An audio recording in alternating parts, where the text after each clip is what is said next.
everyone and welcome to this video. Today I am reviewing this lovely Mk2 Fiesta. As you may have remembered, a few weeks ago, actually a few months ago now, I recorded with a Mk2 Polo, the white one. Well, someone approached me and said they had this to film, and it's like a direct competitor really. I've been out in it already, and now I'm going to show you around the outside.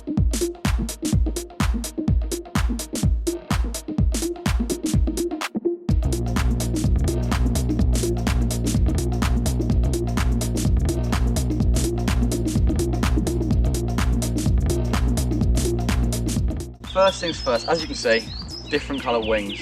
I was chatting to the owner, the old ones were just too far gone, too rusty. So these are new ones that have been put on. It's put on sort of roughly, not supposed to be some sort of crazy, you know, classic special car. It's just a really nice daily driver. They are going to be painted soon. They've also got a fiberglass bonnet on it, which I think is incredibly cool. You may also see that it's got no bumpers on it. It's the same on the back. Taking them off just because it looks better, I think. These are actually the original number plates on the car. What he's done is he's actually cut them down and made a custom bracket for them, which I think is mint. So moving around the back and sort of the side, you can see again no bumpers on the back.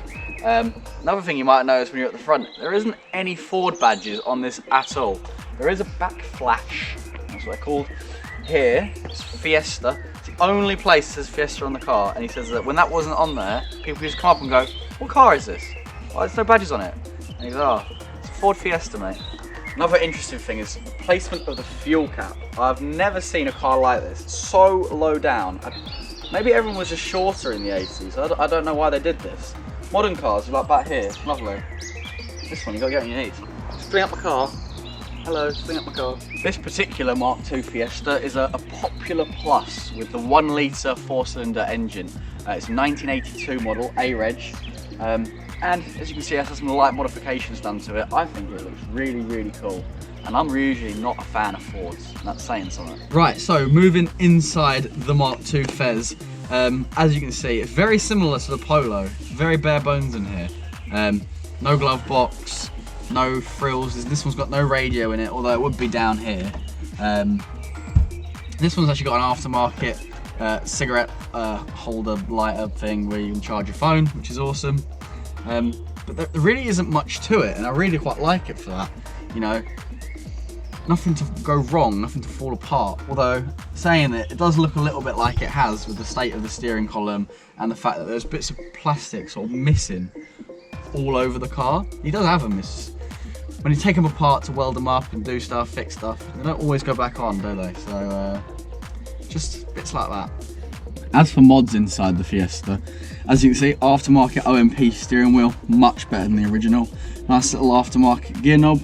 And they've actually changed the winders for the windows to be like skateboards, which he was telling me are a lot better than the original ones because they're too small and you can't really get hold of them, whereas these, very, very easy to use, nice and big. Love it.